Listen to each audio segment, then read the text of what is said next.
Est-ce que vous regrettez d'être venu sur le plateau? Est-ce que ça aurait pu faire avancer les choses ou est-ce que vous dites que ça a servi à rien? On peut tous dire ici, on se dit la vérité. Franchement, Jean-Mi. Non, c'est une très belle expérience sur le plan humain, personnel. On rencontre de belles personnes, vraiment. On se retrouve devant la caméra, chose que, il en faut pour se retrouver. Il faut faire beaucoup d'études pour se retrouver. Vas-y, continue à me charrier. Non, c'est une très belle expérience personnelle, humaine, sur le plan humain. On rencontre de belles personnes. Vous avez rencontré des gens, même dans le public, des gilets jaunes que vous ne connaissiez pas? Parce qu'à un moment, on s'est retrouvés ici sur le plateau. Il y avait une trentaine de gilets jaunes. Est-ce que vous êtes fait des potes? Est-ce que vous avez échangé des idées? Oui, bien sûr, on garde contact. Ça ne serait pas connu. Vous ne connaissiez pas souvent. Non. Vous avez gardé contact? Il se passe de belles choses. De Marseille, je viens de Toulouse. C'est ça, ouais. Il se passe de belles choses. Nous, on en parlera peut-être tout à l'heure, mais sûrement, j'espère. Ah oui. Je fais partie de l'association Les Taxis de l'Espoir. Et donc, il y a le collectif des Gilets jaunes d'un peu partout qui nous a... Mais c'est le tien, c'est pour toi, celui-là. Merci, c'est pour moi, celui-là. Je te l'apporte. Normalement, c'est moi qui le mettais, mais... Attends, je vais le mettre, celui-là. Attends, taxi pour l'espoir. Parce que comme j'en ai mis un qui n'a pas compris le message, l'idée, c'est que tu le portes.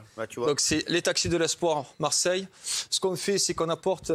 C'est une association qui apporte du linge aux sans-abri de Marseille. On a les Taxis de l'Espoir Marseille, les Taxis du Gard, qui apportent donc, et les Taxis du Cœur sur Paris. On apporte du linge, chaud ou moins chaud selon la saison, du café, des soupes, des produits d'hygiène, produits de première nécessité aux sans-abri. Voilà. Bravo. Jean-Michel, comment on peut t'aider sur les Taxis de l'Espoir? Qu'est-ce qu'on peut faire pour toi? Dis-moi ce que je peux faire. De quoi tu as besoin? Il nous faudrait en fait pousser l'idée jusqu'à ce que tous les taxis, ça devienne national. Ça serait magnifique. Il faudrait que toutes les personnes qui regardent ce soir l'émission ne se disent pas c'est super, bravo, il a raison. Enfin, que vraiment on le fasse au quotidien. Que chacun d'entre nous, vont y penser. Que chacun d'entre nous, parce il faut être acteur. Bien sûr. Voilà, il faut être acteur du bien-être de l'autre, de son prochain. Voilà, c'est très important. Avant même le jugement, parce que la première chose que l'on dit très souvent, c'est mais bon, il peut travailler ou il a fait ci. On ne sait pas ce qui se passe dans la vie d'une personne. Donc on peut tomber, vraiment, je vous le dis, on peut vraiment tomber très rapidement. Et pour conclure, ce que tu peux faire, je sais pas, il faudrait tisser un parrainage pour l'association, un travail ensemble. Dis-nous, en tout cas, on va y réfléchir, on va y travailler. Si Balance ton poste peut être partenaire surtout qu'en plus, on est maintenant une association. On était avant ça un collectif. Et maintenant, on en avait parlé, on est devenu... si on peut t'aider, voilà. on le fera. Je tiens à faire le bisou à Nicolas Varenne, Nicolas Guilardi, Stéphanie Touache, tous ces gens, ils se reconnaîtront.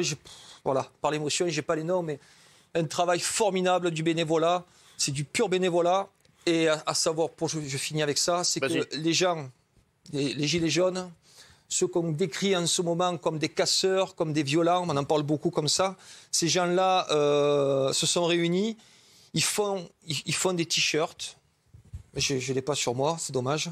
Aujourd'hui, j'ai mis la même chemise que le je la montrerai lundi. Et ils vendent ces t-shirts, je termine très vite, ils vendent ces t-shirts et ils nous ont apporté un chèque de 400 € qui nous aide en ce moment pour payer une petite part, paye l'assurance du local où on met notre linge. Et il se passe des choses comme ça, c'est magnifique. Bravo Jean-Michel.